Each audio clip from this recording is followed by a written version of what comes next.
ಎಲ್ಲರಿಗೂ ಕೂಡ ಬೇಕು, ಏನ್ ಬೇಕು ಅಂತಂದ್ರೆ ಧನ. ಸೊ ಆ ಧನದ ಅಪೇಕ್ಷೆಗಳಾಗಿ ನಾವೇನ್ ಮಾಡ್ತೇವೆ, ಬೇರೆ ಬೇರೆ ಕೆಲಸ ಕಾರ್ಯಗಳನ್ನ ಮಾಡ್ತಾ ಇರ್ತೇವೆ. ಹಾಗಿದ್ರೆ ಇವತ್ತು ಒಂದು ಸುಂದರವಾದಂತಹ ಟಿಪ್ ಅನ್ನ ನಿಮ್ಗೆ ಕೊಡ್ತೇನೆ. ಅದೇನು ಅಂತಂದ್ರ ಧನವನ್ನ, ರೊಕ್ಕವನ್ನ ಜಾಸ್ತಿ ಮಾಡುವಂತಹ ಒಂದು ಕುಬೇರನ ಮಂತ್ರವಾಗಿದೆ. ಸೊ ಕುಬೇರನ ಪೂಜೆಯನ್ನ ನಾವು ಮಾಡೋದು ಬಹಳ ಕಡಿಮೆ. ಆದ್ರೆ ಕುಬೇರನ ಪೂಜೆಯನ್ನ ಮಾಡಿದ್ವಿ ಅಂತಂದ್ರೆ ನಮ್ಗೆ ಅವಶ್ಯವಾಗಿ ಧನ ಸಂಗ್ರಹ ಆಗ್ತದೆ.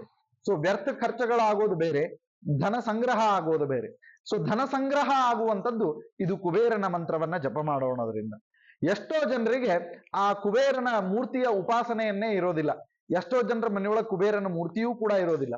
ಆದ್ರೆ ನಮ್ಮ ಶಾಸ್ತ್ರಗಳಲ್ಲಿ ಕುಬೇರನಿಗೆ ವಿಶೇಷವಾದಂತಹ ಸ್ಥಾನವನ್ನ ಕೊಟ್ಟಿದ್ದಾರೆ. ಕುಬೇರ ಎಷ್ಟು ಶ್ರೀಮಂತ ಅಂತಂತಂದ್ರೆ ವೆಂಕಟೇಶ ದೇವರ ಮದುವೆ ವೇಳಕ್ಕೂ ಕೂಡ ಸಾಲ ಕೊಟ್ಟವನು ಇದೇ ಕುಬೇರನ.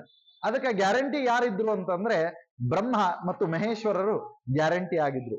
ಎಷ್ಟು ಕೋಟಿ ಸಾಲವನ್ನ ಕೊಟ್ಟಿದ್ದಾನೆ ಕುಬೇರ ವೆಂಕಟೇಶ ದೇವರ ಮದುವೆಗೆ ಅಂತಂತಂದ್ರೆ ಸುಮಾರು 9 ಲಕ್ಷ ಕೋಟಿ. ಸೊ ಆ 9 ಲಕ್ಷ ಕೋಟಿಯಲ್ಲಿ ಅವನು 2 ಲಕ್ಷ ಕೋಟಿಯನ್ನ ಹಾಗೆ ಉಡುಗೊರೆಯಾಗಿ ಕೊಟ್ಟಿದ್ದಂತೆ, ಇನ್ನ 7 ಲಕ್ಷ ಕೋಟಿಯನ್ನ ಬಡ್ಡಿ ರೂಪದೊಳಗೆ ಕೊಟ್ಟಿದ್ದಂತೆ. ಅದಕ್ಕೆ ಹಿಂಗಾಗಿ ಮೈಲಾರಲಿಂಗನ ಭಕ್ತರು ಅಂತ ಇದ್ದಾರೆ. ಸೊ ಮೈಲಾರಲಿಂಗ ಅಂತಂತಂದ್ರೆ ಶಿವನ ಭಕ್ತರು. ಸೊ ಆ ಶಿವನ ಭಕ್ತರು ಏನ್ ಮಾಡ್ತಾರೆ ಅಂತಂದ್ರೆ 7 ಕೋಟಿ 7 ಕೋಟಿ 7 ಕೋಟಿ ಅಂತ ಹೇಳಿ ಆ ವೆಂಕಟೇಶ ದೇವರಿಗೆ ಆ ಕೊಟ್ಟಂತಹ ಸಾಲವನ್ನ ನೆನಪು ಮಾಡ್ತಾರಂತೆ. ಸೊ ಇವತ್ತಿಗೂ ಕೂಡ ಆ ಬಡ್ಡಿಯ ಸಾಲ ಹಾಗೆ ಉಳಿದಿದೆ. ಆದ್ದರಿಂದ ಕುಬೇರನ ಸಾಲ ತೀರಿಸಪ್ಪ ಅಂತ ಹೇಳಿ ವೆಂಕಟೇಶ ದೇವರಿಗೆ ಹೇಳ್ತಾರೆ. ಸೊ ಇವತ್ತಿಗೂ ಕೂಡ ಒಂದು ಮೆರವಣಿಗೆ ಹೋಗ್ತದೆ, ಪಲ್ಲಕ್ಕಿ ಸೇವೆಯಲ್ಲಿ ಬಂಗಾರದ ನಾಣ್ಯಗಳನ್ನ ತುಂಬಿಕೊಂಡು ವೆಂಕಟೇಶ ದೇವರ ಒಂದು ಉತ್ಸವ ಮೂರ್ತಿ ಹೊರಡ್ತದೆ. ಸೊ ಅದನ್ನ ಮಲಯಪ್ಪ ಸ್ವಾಮಿ ಅಂತ ನಾವು ಕರಿತೇವೆ. ಸೊ ಆ ಮಲಯಪ್ಪ ಸ್ವಾಮಿ ಅಂತಂತಂದ್ರೆ ಸಾಕ್ಷಾತ್ ಶ್ರೀಮನ್ ನಾರಾಯಣ ಆ ವೆಂಕಟೇಶ ದೇವರು. ಸೊ ಅಂತಹ ಭಗವಂತನ ಮೂರ್ತಿ ಆ ಪಲ್ಲಕ್ಕಿಯಲ್ಲಿ ಉತ್ತರ ದಿಕ್ಕಿಗೆ ಇರುವಂತಹ ಒಂದು ಕುಬೇರನ ಸ್ಥಾನಕ್ಕೆ ಹೋಗ್ತದೆ. ಸೊ ಉತ್ತರ ದಿಕ್ಕು ಯಾವತ್ತಿದ್ರೂ ಕೂಡ ಕುಬೇರನ ದಿಕ್ಕಾಗಿರ್ತದೆ. ಸೊ ಇಂತಹ ಸ್ಥಾನಕ್ಕೆ ವಿಶೇಷವಾಗಿ ಆ ಮಲಯಪ್ಪ ಸ್ವಾಮಿಯ ಒಂದು ಮೂರ್ತಿಯ ಪಲ್ಲಕ್ಕಿ ಸೇವೆ ಹೊರಡ್ತದೆ. ಆ ಹೋಗುವಂತಹ ಪಕ್ಷದೊಳಗೆ ಆ ನಾಣ್ಯಗಳನ್ನೆಲ್ಲ ತುಂಬಿಕೊಂಡಿರ್ತಾರೆ. ಇನ್ನೇನು ಕುಬೇರನ ಹತ್ರ ಹೋಗಿ ಆ ನಾಣ್ಯಗಳನ್ನು ಕೊಡಬೇಕು ಅನ್ನೋಷ್ಟೊತ್ತರಿಗೆ ಮತ್ತೆ ಪುನಃ ವೆಂಕಟೇಶ ದೇವರ ಈ ಉತ್ಸವ ಮೂರ್ತಿಯನ್ನು ಹೊತ್ತಂತಹ ಪಲ್ಲಕ್ಕಿ ಹೊಳ್ಳಿ ತಿರುಗಿ ಮತ್ತೆ ದೇವಸ್ಥಾನಕ್ಕೆ ಬಂದು ಬಿಡ್ತದೆ. ಬರ್ತಿರ್ಬೇಕಾದ್ರೆ ಹೇಳ್ತಾರೆ, ಇಲ್ಲ ಮತ್ತೆ ಮುಂದಿನ ವರ್ಷ ಜಾತ್ರೆ ಎಲ್ಲ ಆಗ್ತದೆ, ಆ ಸಂದರ್ಭದಲ್ಲಿ ಕೊಡ್ತೇನೆ ಅಂತ ಹೇಳಿ ಈ ಒಂದು ಮೆರವಣಿಗೆ ಏನಿದೆ ಅಲ್ಲಿಗೆ ಅರ್ಧಕ್ಕನೆ ಹೊಳ್ಳಿ ಬಂದು ಬಿಡ್ತದೆ. ಸೊ ಇಷ್ಟು ಅದ್ಭುತವಾಗಿರ್ತಕ್ಕಂಥ ಒಂದು ಪರಿಕಲ್ಪನೆ. ಅದಕ್ಕೆ ಮೈಲಾರಲಿಂಗನ ಭಕ್ತರು ಹೇಳೋದೇನು ಅಂತಂದ್ರೆ 7 ಕೋಟಿ 7 ಕೋಟಿ 7 ಕೋಟಿ. ಸೊ 7 ಕೋಟಿಯನ್ನು ಕೊಡಬೇಕು. ಯಾರು?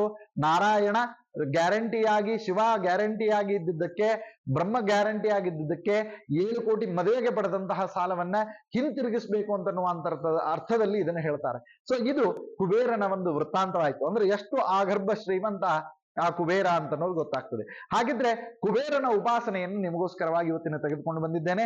ಈ ಕುಬೇರನ ಉಪಾಸನೆಯನ್ನು ಮಾಡಿದ್ರಿ ಅಂತಂದ್ರೆ ನಿಮಗೆ ಎಲ್ಲ ರೀತಿಯಾದಂತಹ ಧನ ಧಾನ್ಯಗಳ ಅಭಿವೃದ್ಧಿ ಆಗ್ತದೆ. ಸೊ ಆ ಧನ ಪ್ರಾಪ್ತಿ ಮಂತ್ರವನ್ನ ಎಷ್ಟು ಬಾರಿ ಹೇಳಬೇಕು ಅಂತಂದ್ರೆ ಪ್ರತಿದಿನವೂ 21 ಬಾರಿ ಈ ಮಂತ್ರವನ್ನ ಹೇಳಬೇಕು. ಧನ ಪ್ರಾಪ್ತಿಯ ಮಂತ್ರ 21 ಬಾರಿ ಈ ಮಂತ್ರದ ಜಪವನ್ನ ನೀವೆಲ್ಲರೂ ಕೂಡ ಮಾಡಲೇಬೇಕು. ಸೊ ಅದನ್ನ ಆ ಮಂತ್ರವನ್ನ ಹೇಳ್ತೇನೆ. ಎಲ್ಲರೂ ಕೂಡ ಪೆನ್ನು ಪೇಪರ್ ಇಟ್ಕೊಂಡು ರೆಡಿ ಆಗಿದ್ದೀರಿ ಅಂತ ಅನ್ಕೊಳ್ತೇನೆ. ಮೊಬೈಲ್ಗಳನ್ನು ಹಿಡ್ಕೊಂಡು ಶೂಟ್ ಮಾಡ್ಲಿಕ್ಕೆ ರೆಡಿ ಆಗಿದ್ದೀರಿ ಅಂತ ಅನ್ಕೊಳ್ತೇನೆ.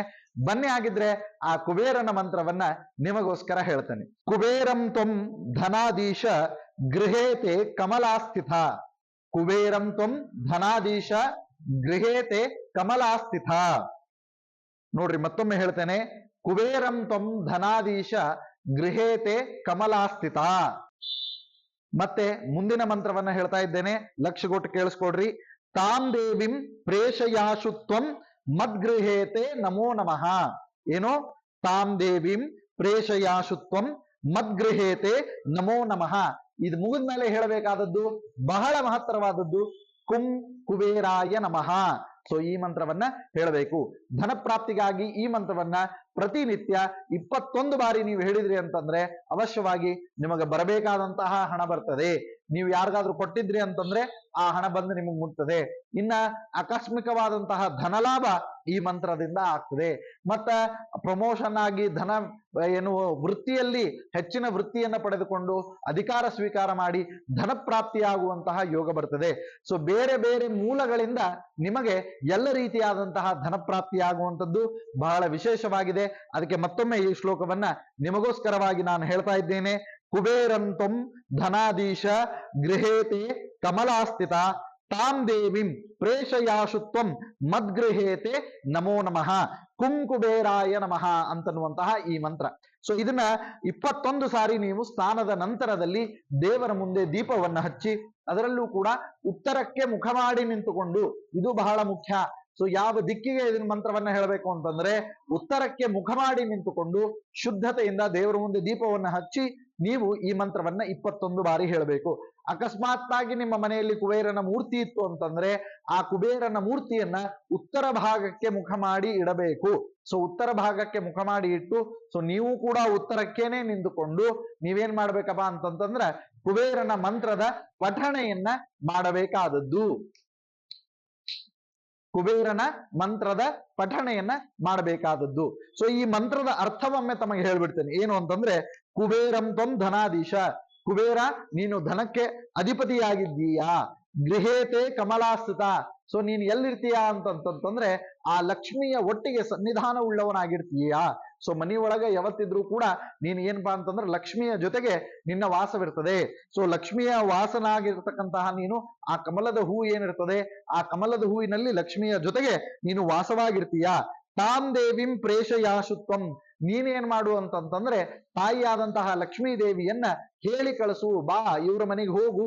ಅದಕ್ಕೆ ಹೇಳ್ತಾರ ಭಾಗ್ಯದ ಲಕ್ಷ್ಮೀ ಬಾರಮ್ಮ ನಮ್ಮಮ್ಮ ನೀ ಸೌಭಾಗ್ಯದ ಲಕ್ಷ್ಮೀ ಬಾರಮ್ಮ. ಅತ್ತಿತ್ತಗಲದೆ ಭಕ್ತರ ಮನೆಯೊಳು ನಿತ್ಯ ಮಹೋತ್ಸವ ನಿತ್ಯ ಸುಮಂಗಳ ಸತ್ಯವ ತೋರುವ ಸಾಧು ಸಜ್ಜನರ ಚಿತ್ತದಿ ಹೊಳೆಯುವ ಪುತ್ಥಳಿ ಗೊಂಬೆ.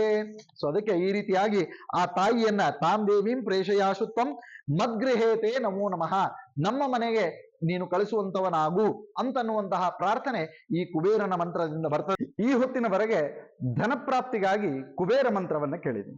ಬನ್ನಿ ಹಾಗಿದ್ರೆ ಸಾಲ ಬಾಧೆಯ ನಿವಾರಣೆಗೋಸ್ಕರವಾಗಿ ಮತ್ತೊಂದು ಮಂತ್ರವನ್ನ ನಿಮಗೆ ತಿಳಿಸ್ಕೊಡ್ತಾ ಇದ್ದೇನೆ. ಈ ಮಂತ್ರ ವಿಶೇಷವಾಗಿ ಲಕ್ಷ್ಮೀ ನರಸಿಂಹದೇವರ ಪ್ರೀತ್ಯಾಸ್ಪದವಾಗಿರ್ತಕ್ಕಂತಹ ಮಂತ್ರ. ಎಲ್ಲ ರೀತಿಯಾದಂತಹ ವಿಘ್ನಗಳನ್ನ, ಸಂಕಟಗಳನ್ನ, ಕಷ್ಟಗಳನ್ನ ನಾಶ ಮಾಡುವಂತಹ ಮಹಾಮಂತ್ರ. ಸೊ ಇಂತಹ ಒಂದು ಮಂತ್ರವನ್ನ ಇವತ್ತಿನ ದಿವಸ ನಾನ್ ನಿಮಗೆ ಹೇಳಿಕೊಡ್ತಾ ಇದ್ದೇನೆ.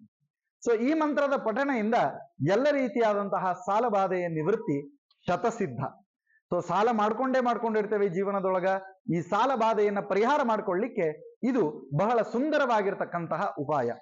ಸೊ ಇಂತಹ ಉಪಾಯವನ್ನು ಒಳಗೊಂಡಂತಹ ಮಹಾಮಂತ್ರವೇ ಲಕ್ಷ್ಮೀ ನರಸಿಂಹದೇವರ ಋಣ ವಿಮೋಚನ ಸ್ತೋತ್ರ. ಇದನ್ನು ಯಾವ ರೀತಿಯಾಗಿ ಪಠನ ಮಾಡಬೇಕು ಅಂತಂದ ಪ್ರಶ್ನೆ ಮಾಡ್ಕೊಂಡ್ರೆ ಅದಕ್ಕೆ ಉತ್ತರವನ್ನ ಹೇಳ್ತಾರೆ. ವಿಶೇಷವಾಗಿ ಲಕ್ಷ್ಮೀ ನರಸಿಂಹದೇವರ ಪ್ರಸನ್ನ ಚಿತ್ತವಾಗಿರ್ತಕ್ಕಂತಹ ಒಂದು ಭಾವಚಿತ್ರ, ಇದನ್ನ ನಿಮ್ಮ ಮನೆಯಲ್ಲಿ ಪೂರ್ವಕ್ಕೆ ಮುಖ ಮಾಡಿ ಇಡಬೇಕು. 1 ಮೊಳ ಮಲ್ಲಿಗೆಯ ಮಾಲೆಯನ್ನ ಆ ಲಕ್ಷ್ಮೀ ನರಸಿಂಹದೇವರಿಗೆ ಹಾಕ್ಬೇಕು. ತುಪ್ಪದ ದೀಪವನ್ನ ಹಚ್ಚಬೇಕು. ಹಚ್ಚಿ ಈ ಮಂತ್ರದ ಪಠಣೆಯನ್ನ ಮಾಡಬೇಕು. ಯಾವ ಮಂತ್ರ ಅಂತ ಹೇಳಿ ನೀವೆಲ್ಲರೂ ಕೂಡ ಕಾಯ್ಲಿಗತ್ತೀರಿ. ಆ ಮಂತ್ರವನ್ನ ಅವಶ್ಯವಾಗಿ ನಾನು ನಿಮಗೆ ತಿಳಿಸ್ತೇನೆ. ಇನ್ನೊಂದು ಬಹಳ ವಿಶೇಷವಾಗಿರ್ತಕ್ಕಂತಹ ಮಂತ್ರ ಏನು ಅಂತಂದ್ರೆ ಲಕ್ಷ್ಮೀ ನರಸಿಂಹದೇವರ ಈ ಮಂತ್ರ ಪಠಣೆಯಿಂದ ನಿಮಗೆ ಎಲ್ಲ ರೀತಿಯಾದಂತಹ ಶತ್ರುಗಳ ಪರಿಹಾರವೂ ಕೂಡ ಶತಸಿದ್ಧ. ಮನೆಯಲ್ಲಿ ಶಾಂತಿ ನೆಮ್ಮದಿಯೂ ಕೂಡ ಮನೆ ಮಾಡ್ತದೆ. ಆದ್ರೆ ಬಹುಮುಖ್ಯವಾಗಿ ಈ ಮಂತ್ರದ ಪಠಣೆ ಯಾಕೆ ಅಂತ ಪ್ರಶ್ನೆ ಮಾಡ್ಕೊಂಡ್ರೆ ವಿಶೇಷವಾಗಿ ಸಾಲ ಪರಿಹಾರಕ್ಕೇನೆ ಈ ಮಂತ್ರ ಬಹುಮುಖ್ಯವಾಗಿ ಕಾರ್ಯವನ್ನ ಮಾಡ್ತದೆ. ಬನ್ನಿ ಹಾಗಿದ್ರೆ ಆ ಮಂತ್ರವನ್ನ ನೋಡುವಂತಹ ಸಮಯ. ಅದಕ್ಕಿಂತ ಮುಂಚಿತವಾಗಿ ಇದನ್ನ ಎಷ್ಟು ಬಾರಿ ಪಠಿಸ್ಬೇಕು ಅಂತ ಅನ್ನೋದು ಬಹಳ ಮುಖ್ಯದಾಗ್ತದೆ. ಬಹಳ ಮುಖ್ಯವಾಗಿ ಈ ಮಂತ್ರವನ್ನ ನಾವು ಎಷ್ಟು ಬಾರಿ ಪಠನ ಮಾಡಬೇಕು. ಸೊ ಈ ಮಂತ್ರವನ್ನ ನಾವು 16 ಬಾರಿ ಹೇಳ್ಬೇಕು. 8 ಶ್ಲೋಕದ ಈ ಮಂತ್ರ, 8 ಶ್ಲೋಕದ ಈ ಮಂತ್ರವನ್ನ 16 ಬಾರಿ ಹೇಳಬೇಕು. ಇದು 45 ದಿನಗಳವರೆಗೆ ನಾವು ಹೇಳಬೇಕಾದದ್ದು. ಸೊ ಇಷ್ಟು ಸುಂದರವಾಗಿರ್ತಕ್ಕಂತಹ ಮಂತ್ರವನ್ನ ನಾವು ನೋಡೋಣ. ಇದು ಸಾಲ ಬಾಧೆಯನ್ನ ಪರಿಹಾರ ಮಾಡುತ್ತದೆ. ದೇವತಾ ಕಾರ್ಯ ಸಿದ್ಧಾರ್ಥಂ ಸಭಾ ಸ್ತಂಭ ಸಮುದ್ಭವಂ ಶ್ರೀ ನರಸಿಂಹಂ ಮಹಾವೀರ್ಯಂ ನಮಾಮಿ ಋಣಮುಕ್ತೆ. ಸೊ ಈ ಮಂತ್ರ ಏನಿದೆ ಶ್ರೀ ನರಸಿಂಹಂ ಮಹಾವೀರಂ ನಮಾಮಿ ಋಣಮುಕ್ತೆ ಅಂತನ್ನುವುದು ಪ್ರತಿಯೊಂದು ಶ್ಲೋಕವಾದ ಮೇಲೆ ಇದನ್ನ ರಿಪೀಟ್ ಮಾಡಬೇಕು. ಲಕ್ಷ್ಮ್ಯಾಲಿಂಗಿತ ವಾಮಾಂಗಂ ಭಕ್ತಾನಾಂ ವರದಾಯಕಂ ಆಂತ್ರಮಾಲಾಧರಂ ಶಂಕಂ ಚಕ್ರಾಬ್ಜಾಯುಧ ಧಾರಿಣಂ ಸ್ಮರಣಾತ್ ಸರ್ವ ಪಾಪಗ್ನಂ ಕದ್ರೂಜ ವಿಷನಾಶನಂ ಸಿಂಹನಾದೇನ ಮಹತಾ ದಿಗದಂತಿ ಭಯನಾಶನಂ ಪ್ರಹ್ಲಾದ ವರದಂ ಶ್ರೀಶಂ ದೈತ್ಯೇಶ್ವರ ವಿದಾರಣಂ ಕ್ರೂರಗ್ರಹೈಃ ಪ್ರೀಡಿತಾನಾಂ ಭಕ್ತಾನಾಂ ಅಭಯಪ್ರದಂ ವೇದ ವೇದಾಂತ ಯಜ್ಞೇಶಂ ಬ್ರಹ್ಮ ರುದ್ರಾದಿ ವಂದಿತಂ ಇದಂ ಪಠತಿಯೋ ನಿತ್ಯಂ ಋಣ ವಿಮೋಚನ ಸಂಜ್ಞಿತಂ ಅಂತ ಈ ರೀತಿಯಾಗಿ ಮಂತ್ರ ಇದೆ. ಸೊ ಈ ರೀತಿಯಾಗಿ ಮಂತ್ರವನ್ನ ಪಠಿಸಿ ನಿಮ್ಮ ಎಲ್ಲ ರೀತಿಯಾದಂತಹ ಸಾಲಬಾಧೆಯನ್ನು ನೀವು ಪರಿಹಾರ ಮಾಡಿಕೊಳ್ಳಬಹುದಾಗಿದೆ. ಜಿ ಕನ್ನಡ ನ್ಯೂಸ್ ಈಗ ನಿಮ್ಮ ಮನೆಯಲ್ಲೇ ನೋಡಿ. ಎಲ್ಲ ಕೇಬಲ್ಗಳಲ್ಲಿ ಈಗ ಲಭ್ಯ.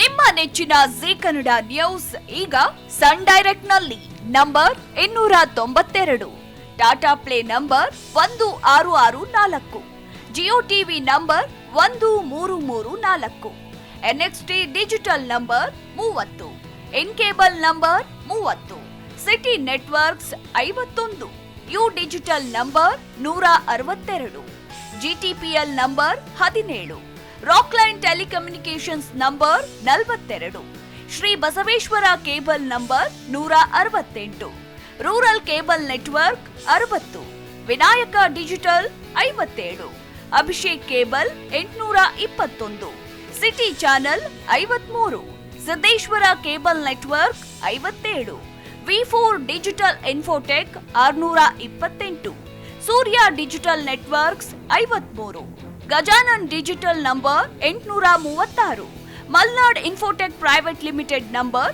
56, Metrocast number 830, Victory Digital number 167ರಲ್ಲಿ ನೋಡಿ ಆನಂದಿಸಿ.